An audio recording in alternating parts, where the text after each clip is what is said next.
0,36 ондук бөлчөгүн жөнөкөй бөлчөк түрүндө жазып көрсөтүү керек. Ал үчүн ондук бөлчөктүн разряддык аталышына карайбыз. Анын бирдиги 0, ондук үлүшү 3, ондук үлүш. Кыска түрдө жазып коелу. Ал эми 6 бул жүздүк үлүшү. Жүздүк үлүшү. Бул ондук бөлчөктү жөнөкөй бөлчөк түрүндө көрсөтүү үчүн анын ондук үлүшүндөгү санды дагы жүздүк үлүш түрүндө көрсөтүү керек.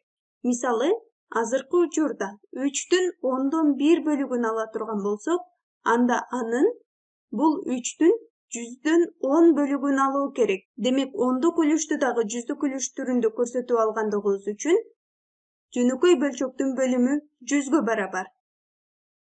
100. Ал эми алымы 36. Же болбосо бул жердеги окулушу сыяктуу эле 0,136. Бул жерде жөнөкөй бөлчөк түрүндө көрсөтүп алдык. Бирок бул бөлчөктүн алымындагы сан менен бөлүмүндөгү сандын HCF'сы канчага барабар экендигин карайбыз. Же болбосо бул сандар канчага кыскарат. 36 жана 100 сандарынын HCF'сы 4кө барабар.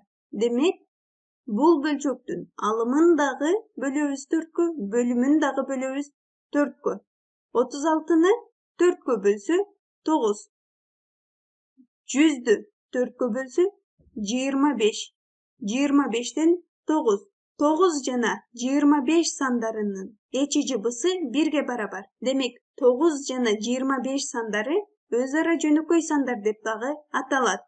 0,136 ондук бөлчөгүн жөнөкөй бөлчөк түрүндө көрсөткөндө 25тен 9га барабар.